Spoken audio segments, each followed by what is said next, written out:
नमस्ते मेरे दोस्त, मेरे नाम कोको है। ये मेरी वीडियो है। इस वीडियो में मैं आपके साथ शेयर करूँगी मेरे ज़ोजर के बारे में। मैंने एक पुराने व्लॉग में आपके लिए बताया कि जब मैंने साइकियाट्रिस्ट के साथ सेशन लिया तो मेरा डायग्नोस्ड हुआ बॉर्डरलाइन पर्सनैलिटी डिसऑर्डर। और इस वीडियो में मैं उसके बारे में थोड़ा सा बताना चाहती हूँ अपने अनुभव के तहत कि कैसे कैसे मुझे संकेत आ रहे थे कि कुछ अजीब है मेरे साथ, कि क्या क्या हो रहा था और कैसे आखिरकार मैं समझ गई कि कुछ तो ठीक नहीं। और इस वीडियो का लक्ष्य यह नहीं है बताना कि ओह मैं इतनी बीमार हूँ, प्लीज़ मुझे सिंपैथी दे दो। नहीं नहीं, बिल्कुल नहीं। क्योंकि जैसे कि मैंने रिसर्च किया और मेरे साइकियाट्रिस्ट ने भी मुझे बोला कि हमारे प्लेनेट अर्थ में, हमारे दुनिया में जो भी लोग होते हैं उनमें से सिर्फ 20% बिल्कुल नॉर्मल होते हैं। 40% होते हैं डिसऑर्डर्स, अलग अलग डिसऑर्डर्स होते हैं, सिर्फ बॉर्डरलाइन नहीं, अलग अलग होते हैं। तो 40% हमारी जनसंख्या से उनसे सफ़र कर रहे हैं। दूसरे 40% न्यूरोसिस से सफ़र कर रहे हैं। मुझे नहीं पता कैसे सही से प्रोनाउंस करना है न्यूरोसिस, मैं गूगल ट्रांसलेट से दिखा रही हूँ, ऐसे ऐसे वो हैं। तो और अलग 20% नहीं, उन 20% में से 10% होते हैं जो बिल्कुल पागल होते हैं, लाइक साइको साइको कुछ ऐसे। और 10% बिल्कुल नॉर्मल होते हैं। तो ऐसे नहीं कि मैं बताती हूँ आपको और मैं आपसे सिंपैथी मांग रही हूँ, नहीं, आप भी ऐसे हो सकते हैं। हर कोई किसी से तो सफ़र कर रहा है और मेरी वीडियो का लक्ष्य बस ये है कि बताना कि अगर आपके साथ आप सोचते कि कुछ गलत है तो आप सही शायद सोचते, और आपको हमेशा साइकियाट्रिस्ट के साथ कंसल्ट भी करना चाहिए अगर कुछ ना कुछ आप समझते हैं कि कुछ ना कुछ ठीक नहीं चलता है। और सब कुछ हम सुधार सकते हैं, हमारे हाथों में सब कुछ है, हम इंसान हैं। तो मैं बताती हूँ, मगर इस वीडियो को शुरू करने से पहले, हमारी कहानी शुरू करने से पहले, मैं आपको ये बताना चाहती हूँ कि आखिरकार मैंने अपना इंस्टा अकाउंट नया बनाया। ये मेरा निक नेम है। सारे मेरे लिंक्स मेरे प्रोफाइल के डिस्क्रिप्शन में है, मेरे चैनल के डिस्क्रिप्शन और इस वीडियो के डिस्क्रिप्शन के नीचे भी होंगे। आप प्लीज़ ज़रूर, अगर आप चाहते हैं, वहाँ पे होगा अलग तरह का कंटेंट, नॉट नमस्ते मेरे दोस्त, कुछ अलग, बस डांस, कुछ ऐसे फ़ोटोज़ वगैरह वगैरह आप फॉलो कर सकते हैं। और सबसे इम्पोर्टेंट, महत्वपूर्ण, जो मेरा अकाउंट नकली है, मैंने अपने अकाउंट वेरीफाई भी किया, तो आप सही से पहचान सकते हैं कि ये मेरा अकाउंट है, क्योंकि ब्लू स्टिक है वहाँ पे। और वेरिफिकेशन के लिए मुझे अपना आईडी प्रूफ भी देना पड़ता है। तो इसलिए मतलब ये साबित है ही कि है मेरा अकाउंट है, मतलब। तो अगर आप चाहते तो आप मुझे ये भी मदद कर सकते हैं कि जो अकाउंट कज़िनो गेम का प्रमोशन कर रहे हैं, दूसरे अकाउंट जो कोको RVV कुछ ऐसे उसका निकनेम है, आप उसको प्लीज़ रिपोर्ट कर सकते हैं। रिपोर्ट फॉर इम्पर्सनेटिंग मी, मतलब मुझे इम्पर्सनेट कर रहे हैं वो। तो अगर आप चाहते हैं आप ज़रूर मुझे मदद करेंगे अगर वो अकाउंट ब्लॉक हो जाएगा, क्योंकि मुझे बहुत बुरा लगता है कि मेरे नाम से कोई कज़िनो का प्रमोशन, गेमिंग प्रमोशन चल रहा है और वो लोगों को स्कैम कर रहे हैं। हमारे वीडियो के विषय पे वापस जाते हैं। सबसे पहले संकेत मैंने तब देखना शुरू किया जब मेरे रिश्ते थे पास्ट में जो भी थे, और उनमें से जो भी सीरियस थे, हमेशा वो सफल नहीं थे। और ऐसे नहीं कि बस कुछ समस्याएं थे और हम सुकून से ब्रेकअप किया, ऐसे कभी नहीं हुआ। हर रिश्ते में समस्याएं होते हैं, पर मेरे में थे काफ़ी अलग प्रकार की समस्याएं। वैसे दो समस्याएं जैसे मैं अभी समझती हूँ थे। सबसे पहला, मुझे कभी भी काफ़ी नहीं था, मतलब मुझे हमेशा ऐसे था। मैं हिंदी में कोशिश करूँगी सही से समझाना, शायद मैं अच्छे से नहीं समझा पाऊँगी, पर मैं प्रयत्न कर रही हूँ। तो ऐसे हमेशा था कि तुम मुझे साबित करो कि तुम मुझसे प्यार करते हो। नहीं, तुम मुझे हर रोज़ क्यों नहीं बोलते हो कि मैं सुंदर हूँ? बोलो। तो क्यों तुम मेरे से ये नहीं करो, साबित करो, हमेशा साबित करो। और कभी कभी मैं मैनिपुलेशंस भी जानबूझ के नहीं, पर मेरे स्वभाव से होता था पहले कि मैनिपुलेशन अलग अलग मैं करती थी कि ओके मैं जा रही हूँ, जाने का समय आ गया, मैं जा रही हूँ, हम खुश नहीं है। और मैं इसलिए नहीं बोल रही हूँ कि मैं जा रही हूँ बस क्योंकि मैं जाना चाहती हूँ, मैं इसलिए बोल रही हूँ कि मैं जा रही हूँ क्योंकि मैं चाहती हूँ कि वो मुझे रोके, कि वो मुझे प्यार साबित करे। हमेशा ये साबित मांगना कि प्यार साबित करो कि तुम मुझे प्यार करते हो। ये था जैसे मैं अभी समझती हूँ, अपने पास्ट अनुभव को सोच के मैं अभी समझती हूँ कि ये था मेरी समस्या। और समस्या नंबर 2 ये थी कि ओके, जब दोनों लोग समझते हैं कि मैच नहीं होता है, कि मतलब मुझे हमेशा मांगना पड़ता है साबित करो, और ना वो संतुष्ट है ना मैं संतुष्ट हूँ, तो क्यों ना बस ब्रेकअप करना। मेरा माइक तो चलता है ना, चलता है। तो जब ब्रेकअप की बात आती थी और वो सामने वाला लड़का मतलब बोलता था कि ओके ठीक है, बाय बाय बाय, फिर ये सबसे बुरा आ, पल था मेरी ज़िंदगी में। मैं तब सोचती थी कि बस ज़िंदगी बर्बाद, सब कुछ नष्ट। जब भी बात आती थी छोड़ने की, सब कुछ नष्ट, मैं ज़ीरो हूँ, सब कुछ नष्ट। रोना, बस रोना नहीं, अलग हरकतें करना, रोना खुद को, मतलब सेल्फ हार्म के बारे में मैं बाद में बताती हूँ। पर सब कुछ इस तरीके का, इस प्रकार का व्यवहार कि बहुत ज़्यादा दुख, ऐसे नहीं कि बस रोना, थोड़ा सा उदास, बिल्कुल डिप्रेशन में, बिल्कुल गहरी गहरी डिप्रेशन में जाना। और जैसे कि मुझे बाद में पता चला डॉक्टर के साथ बात करके कि जो बॉर्डरलाइन पर्सनैलिटी डिसऑर्डर होते हैं, उनका, उन लोगों का सबसे महत्वपूर्ण, सबसे प्रमुख डर, जिससे वो लोग सबसे ज़्यादा डर लगता है जिनको, ये है कि जब उनको कोई छोड़ते हैं, जब उनको कोई छोड़ते हैं, ये सबसे बड़ा दुख जो वो नहीं झेल पाते हैं। इसलिए वो उससे बहुत डरते हैं छोड़ने से, कि अगले वाला इंसान उनको छोड़े। इसलिए मैं अभी समझती हूँ कि क्यों मेरे लिए ये इतना दर्दनाक था, वो ये महसूस करना कि कोई मुझे छोड़े। जब मैं खुद फैसला लेती हूँ और छोड़ती हूँ, ये अलग बात है। जब मुझे कोई छोड़े, हालांकि मैं खुश भी नहीं हूँ, हालांकि वो इंसान बहुत कुछ बुरा भी करते हैं, हालांकि कुछ फिजिकल अब्यूज़ भी है, पर फिर भी जब वो छोड़े, मुझे इतना दुख होता है कि मैं ये नहीं झेल पाती थी। और ये सबसे पहला सिम्पटम है इस डिसऑर्डर का, कि जब अगले वाले इंसान छोड़ते हैं तो वो दुख जो आप नहीं झेल पाते हैं। सिम्पटम नंबर 2, जो मैं भी बहुत अच्छे से एहसास करती हूँ खुद पे, कि जैसे मैं पहले करती थी, जब तुम्हारा पार्टनर है तो तुम पहले उसको बहुत ऊपर रखते हो कि वो मेरा भगवान, मेरा सब कुछ, इतना अच्छा है, हर चीज़ उसमें अच्छा है, दिखते है वो अच्छा, व्यवहार उसका अच्छा, वो कितना मुझसे प्यार करते हैं, ओह इतना अच्छा मेरा पार्टनर, इतनी मैं खुश, कैसे बोलते हिंदी में, नॉट खुश, бля, забыла, сука, забыла, खुशकिस्मत, दूसरा शब्द था खुश नसीब, कि कितने मैं खुश नसीब हूँ कि मुझे इतना आदमी, ऐसा आदमी मिला, खुश नसीब हूँ मैं। और फिर कुछ दिन के बाद, कुछ हफ्ते के बाद, बिल्कुल उसको थोड़ी छोटी छोटी कामियाँ निकालना। तो इसका मतलब कभी कभी बहुत ऊपर रखना, कभी कभी बहुत नीचे, फिर से ऊपर, फिर से नीचे, मिडल वाला नहीं है। क्योंकि हम जो लोग हैं जिसको बॉर्डरलाइन पर्सनैलिटी डिसऑर्डर है, हमको मिडल वाले मतलब एहसास समझ में नहीं आते, या तो तुम बहुत ऊपर, या तो तुम नीचे, या तुम मुझसे बहुत प्यार करते हो, या तो तुम मुझसे बिल्कुल प्यार नहीं करते हो। जब तुमको थोड़ा सा अलग ज़िंदगी में, अपनी ज़िंदगी में, अपने काम पे व्यस्त होना चाहिए, मैं ये नहीं समझती हूँ, बस मुझे टाइम दे दो, क्यों नहीं देते हो? क्यों तुमने प्रॉमिस किया, तुमने वादा दिया कि तुम मेरे लिए ये फल ले लोगे, क्यों नहीं लिया? तुम मुझसे प्यार नहीं करते हो, क्यों नहीं करते हो? नो नो प्यार, नो प्यार। और फिर ये ओवर थिंकिंग, और फिर से ओह नो, वो तो इतना अच्छा है, इतना प्यार करते हैं मुझे, और फिर दूसरे दिन फिर से, आप समझते हैं ना, ये कभी बीच वाला नहीं है, या तो बहुत ऊपर रखते, या तो बहुत नीचे, या तो मैं महसूस करती हूँ कि बहुत प्यार है हमारे बीच, या तो बिल्कुल नहीं है प्यार। और ये समझ में नहीं आता कि ओके, इंसान के पास दूसरी ज़िंदगी भी होना चाहिए। इंसान सिर्फ तुम पे नहीं डूब सकता है, अपने काम पे भी होते हैं वो व्यस्त, वो होते हैं वैसे अपनी परिवार की समस्याएं हल करता है वो, ऐसे ऐसे ऐसे समझते हैं आप। ये सिम्पटम नंबर 2 जो मैं भी अपने में ढूंढ लिया। सिम्पटम नंबर 3, ये शायद इतना रिश्ते से संबंधित नहीं है, ये वैसे आइडेंटिटी की समस्या, कि जो बॉर्डरलाइन पर्सनैलिटी डिसऑर्डर के लोग हैं, वो नहीं समझते मैं कौन हूँ, मुझे नहीं पता ओके मैं हूँ इंसान, मैं कौन हूँ, क्या है मेरे में विशेषता।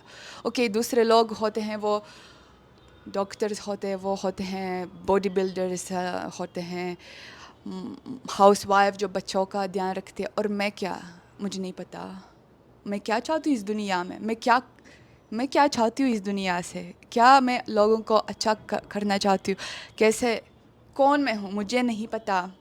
ये है सिम्टम एक, मुझे हिंदी में नहीं पता कैसे उसको सही से बोलना।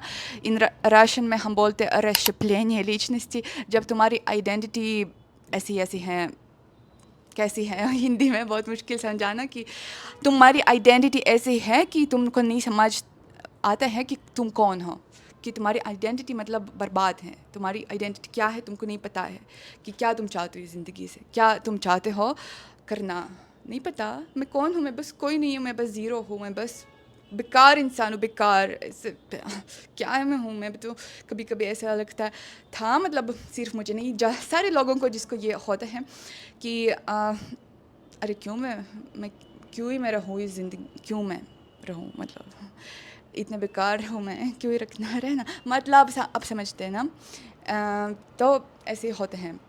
और सिम्पटम नंबर 4, वैसे वो 4 और 5, पर मैं एक में बताऊंगी कि बहुत इम्पल्सिव, बहुत इमोशनल भाव, कैसे हिंदी में बोलते हैं इमोशनल, भावनात्मक शायद, बहुत भावनात्मक, बहुत इम्पल्सिव, बहुत मतलब जल्दी से गुस्सा आना और फिर बहुत जल्दी से हंसना, हाँ हाँ हाँ, ओ नो मैं रो रही हूँ, अरे मैं इतने गुस्सा, हाँ हाँ मैं बहुत हंस रही हूँ, मतलब। और ये एक थोड़े से थोड़े समय के लिए ये सब कुछ बदलता है मिजाज, कि या तो तुम एक रोते हो एक पल, फिर तुम ओह मैं खुश हूँ, ज़िंदगी बहुत खुश है, और फिर तुम गुस्सा आते, अरे मुझे इतना गुस्सा आते, वो क्यों नहीं होते मुझसे, क्यों ज़िंदगी इतनी बुरी है, मतलब ऐसा नहीं कि एक दिन में, एक घंटे में भी ये हो सकते हैं। इम्पल्सिव व्यवहार नॉट स्टेबल नहीं, शांत नहीं।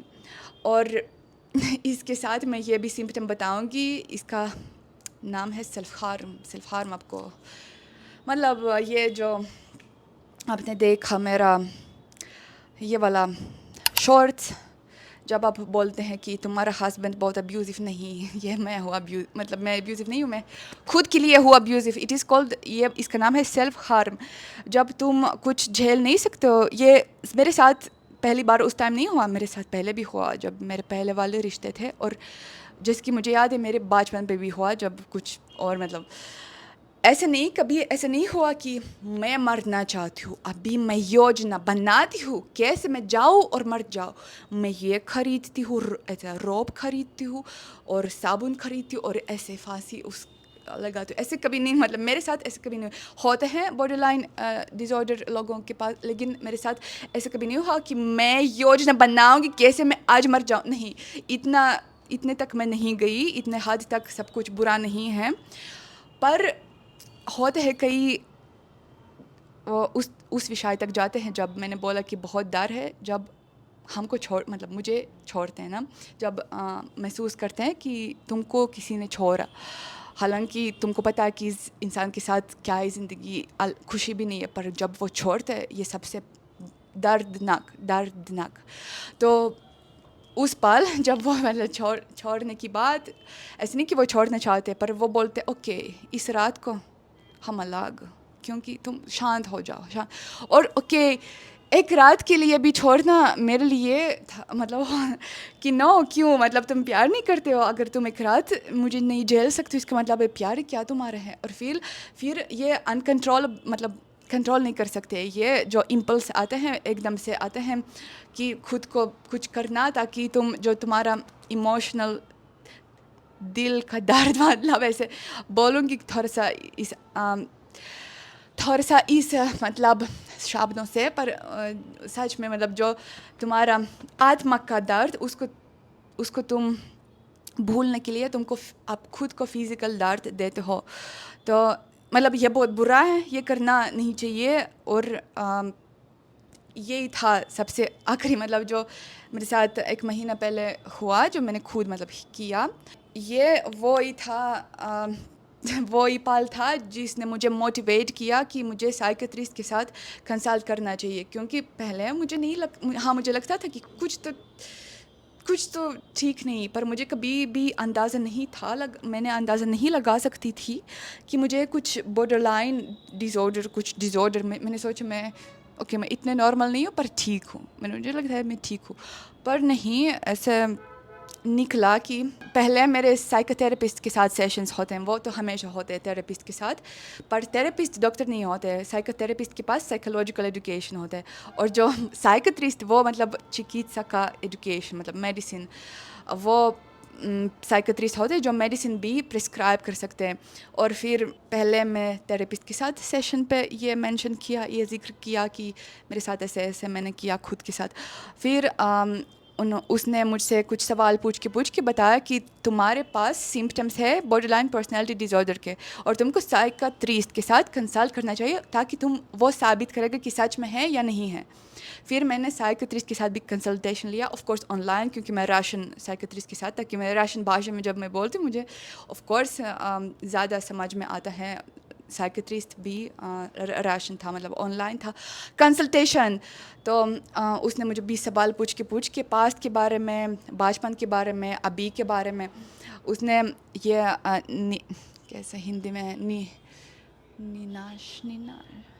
नतीजा किया कि हाँ है बॉर्डरलाइन पर्सनैलिटी डिसऑर्डर, और उसने मेडिसिन भी प्रिस्क्राइब किया जो उसको कंट्रोल कर सकते, जो कम से कम ऐसे नहीं कि बिल्कुल ठीक तक होगा। जब थेरेपी के साथ भी, थेरेपी जब होती है मतलब बात करते हैं, कुछ ढूंढते कि क्या क्या समस्याएं हैं, पर कम से कम वो जो मेडिसिन है वो कम से कम वो तो कंट्रोल कर सकते, जो सेल्फ हार्म कि इतना गुस्सा नहीं आता खुद पे, इतना नहीं निकालते गुस्सा, तो उस मेडिसिन के साथ कम से कम कंट्रोल होता है। तो ऐसे था मेरा अनुभव।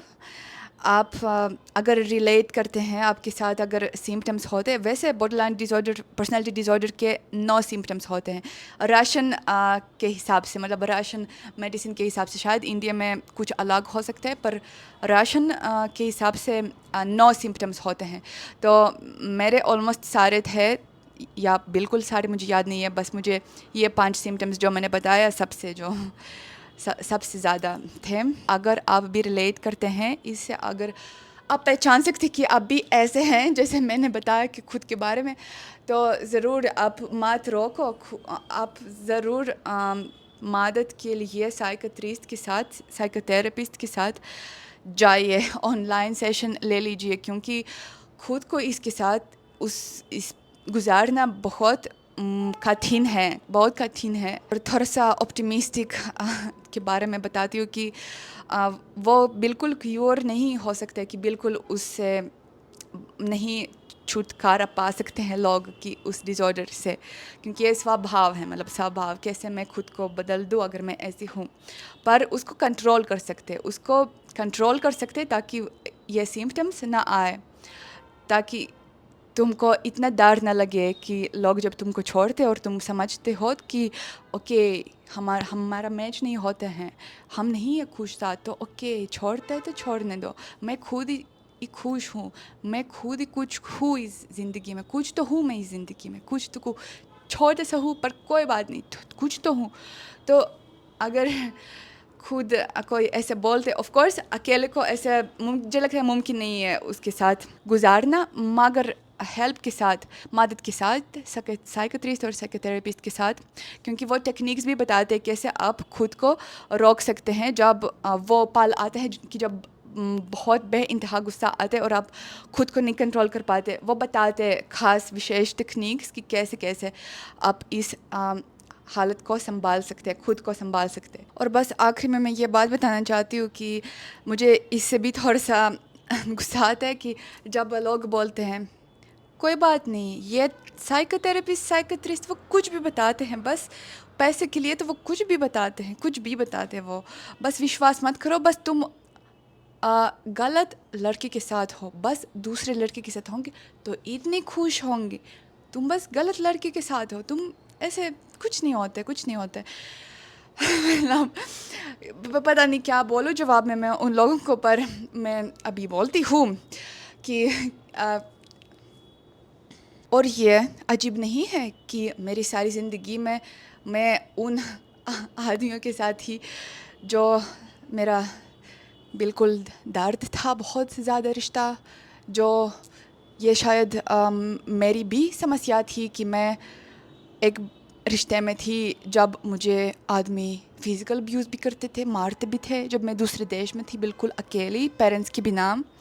और मैं जाना भी नहीं चाहती थी उससे, क्योंकि मुझे लगता था ठीक है, कोई बात नहीं, मारते पर प्यार तो करता है, प्यार तो करता है, कम से कम नहीं छोड़ते तो ठीक है। आप कभी नहीं अच्छे पार्टनर को चुन सकते जब तक आप खुद को नहीं सुधारते। हम जब हम खुद की समस्याओं नहीं समझेंगे, ऐसे कैसे अच्छे अच्छे पार्टनर को ढूंढ लो। और अगर वो नहीं होता है, नहीं होता है आकर्षित अच्छे पार्टनर के साथ, अगर आकर्षित होता है दूसरे प्रकार लोगों के साथ, मतलब आप समझते हैं मेरा पॉइंट। आई होप कि अगर आपके पास कुछ समस्या है, कुछ डिसऑर्डर है, और लोग आपको बोलते नहीं नहीं बस गलत पार्टनर, बस गलत पार्टनर, नहीं नो ये हमेशा चलता रहे। जैसे मेरे अनुभव में, कम से कम मेरे अनुभव के तहत बोलती हूँ कि ये जो पैटर्न है, रिलेशनशिप पैटर्न, वो ऐसे ही चलता रहेगा, ऐसे ही चलता, नए रिलेशनशिप में भी, नए रिश्ते में भी सेम सेम। ओके, इस रिश्ते में फिजिकल अब्यूज़ नहीं होगा पर इमोशनल होगा। सेम पैटर्न हर रिश्ते में होगा जब तक तुम इसको पैटर्न को नहीं तोड़ोगे। और कैसे तोड़ना है इस पैटर्न को? खुद को सुधारना, बस।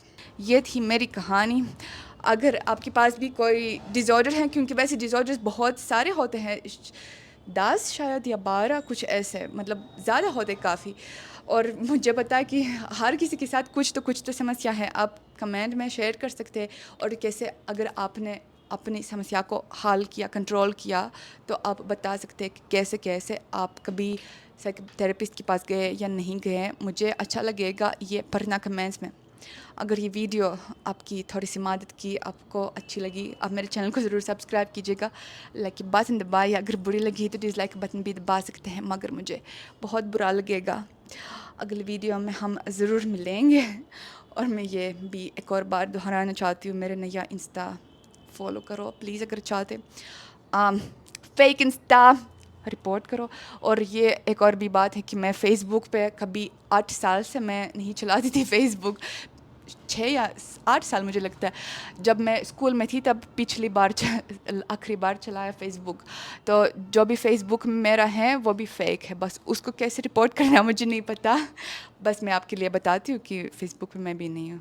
बाय बाय मेरे दोस्त।